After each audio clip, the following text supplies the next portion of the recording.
A lot has happened in the last 24 hours in Fulton County's election interference case.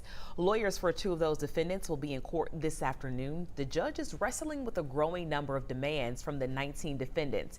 Jerry Carnes in studio with us this morning. Jerry, you've been all over it, but it seems like this case gets more complicated with each document filed. It does indeed, Aisha. Good morning. Today was supposed to be arraignment day at the Fulton County Courthouse. Instead, all 19 defendants entered not guilty pleas, and we'll skip that part of the process.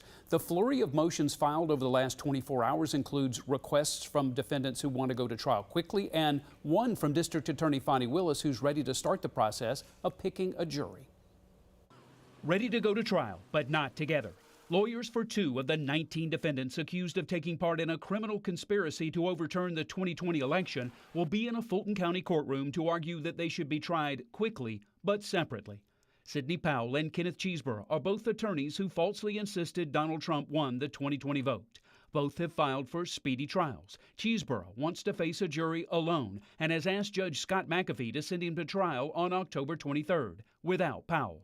According to court filings, Judge McAfee wants prosecutors to give him a, quote, good faith estimate of the time needed to try all 19 defendants together, as well as how long it would take to try defendants separately. Cheeseborough, meanwhile, has also filed a motion insisting that the 7 counts against him should be dismissed entirely. He claims the criminal acts he's accused of committing fall under federal and not state law.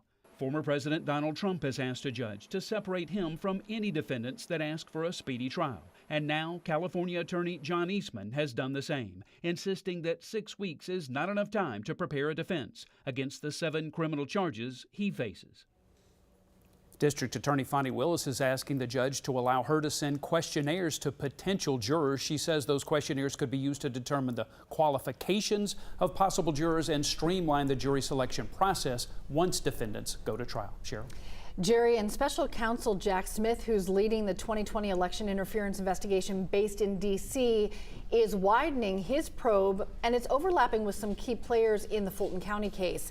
Now, Smith may focus on how Trump allies fundraised off baseless claims of voter fraud and how they may have used that money to try to breach voting equipment. That's based on questions asked by 2 recent witnesses. In both interviews, prosecutors targeted questions on the role of former Trump lawyer Sidney Powell. She is already facing charges here in Georgia related to the voting system breach in Coffee County. Now, Smith's investigation indicates federal prosecutors are scrutinizing a series of voting breaches following the election.